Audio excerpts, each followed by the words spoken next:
So when it comes to social relationships, to colleagues at work, to family, friends, whatever, so I've never really dictated my life or changed my life based on what people think of me or want of me. You know, maybe excluding my wife and children, um, outside friends and family or colleagues or acquaintances really haven't influenced my decision.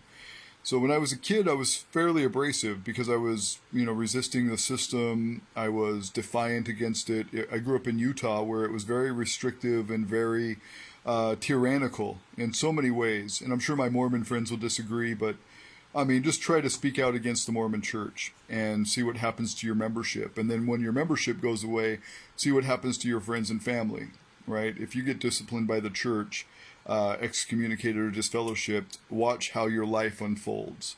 I never had to worry about that because I never subscribed, even though my parents made me get baptized, and I have like 7 generations of family that are Mormon.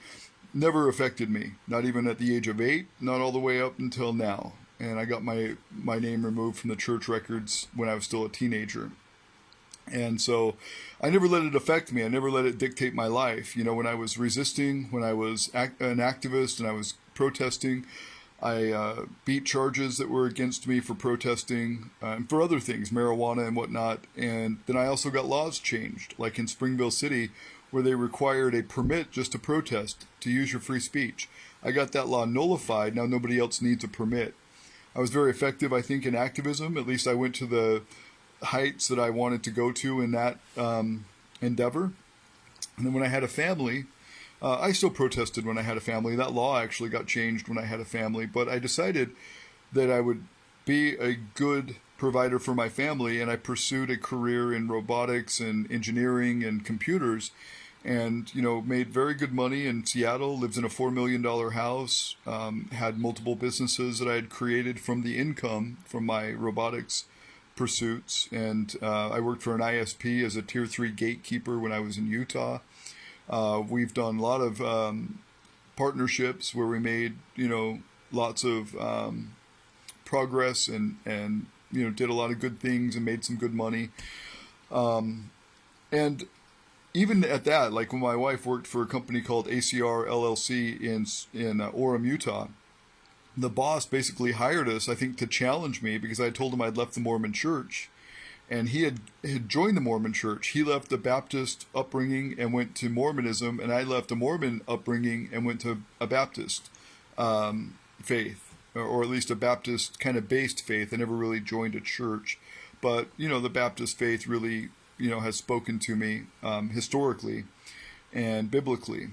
And so we argued and argued and argued, and I never held back, and I've never changed my opinions. I've never tried to, filter myself or water my beliefs down to appease anybody. So when it comes to friends and family who are, in this outrage culture, or this, oh my gosh, I can't believe you feel that way, like about abortion or about homosexuality or about any of the things that I speak out about, when they get all outraged and they've got this, oh my gosh, I'm going to resist you, and and throw a big fit and want to shame me or try to destroy me somehow, which has happened. I mean, it's not common. I'm not, some sort of victim or whatever. But, when it comes to that, it's like I have never let friends make me who I am. And I'm not about to start. So if I have deleted people, or if I have separated from them because they have shown me something that is hostile or unfriendly, I only have time for friends. I've been all around this world, visited 4 continents and over a dozen countries, and seen most of the United States, met a lot of people.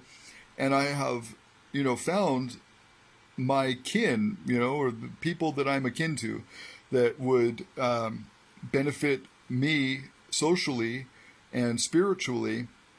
And I've disconnected from those who do me harm emotionally or spiritually, because I'm not a victim. Those who are like, oh, my friends are so mean to me, oh, this and that, people judge me, people don't accept me.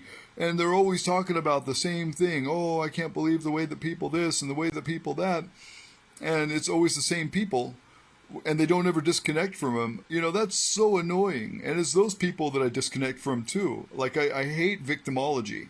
This whole victim culture, this whole outrage culture, this, new neo-left, neoliberal culture, this whole, outrage culture that is, oh, everybody is, got to be like me or else. And all that stuff is just a waste of my time. So, these people that I have disconnected from, I still love them. I've told them recently, I've probably disconnected from 6 people, maybe 8 since January. People that I've known for, some of them, 30 years. Some of them for 17 years when I first met my wife. It's not anything that is wrong with them. It's just that they're not right for me. And I'm not going to change who I am because they get outraged and they throw a fit and they call me names and they try to hurt my feelings or they try to hurt my situation. Like I've had, and this is another reason why I've disconnected from people who I've known, for over a decade, who, pretend to be my friend or aren't, the most friendly people. And then they will connect with friends of mine who are good friends of mine, and they'll talk smack and they'll try, they'll friend them through me, and then they'll talk smack and try to harm me or cause me grief behind my back and on the low. Instead of doing it out in the open, they do it behind my back. And I found out, and I don't want people to think that I endorse that by being friends with them. Like I'm not, trying to be close to, that venom. If they throw venom at me, they're gone. And life's too short to sit and deal with that kind of crap. So I've dealt with it. I've called them out on it. I usually do it publicly because I hate this little he said, she said stuff behind the scenes. If I do it publicly and not privately, then people can't say, oh, well, you did this, or oh, you said that, when it's not true, because I can go back to what I actually said and show what I actually said and did, instead of all the he said, she said stuff. And one person recently I've been friends with for 17 years, I guess going on 18 years, had said, oh, you've always said that women should go to jail for abortion, or you said there should be laws against women, or you said this and you said that. I'm like, okay, great, you think that, but can you show me where I said that? They're like, no, but I know you've said it.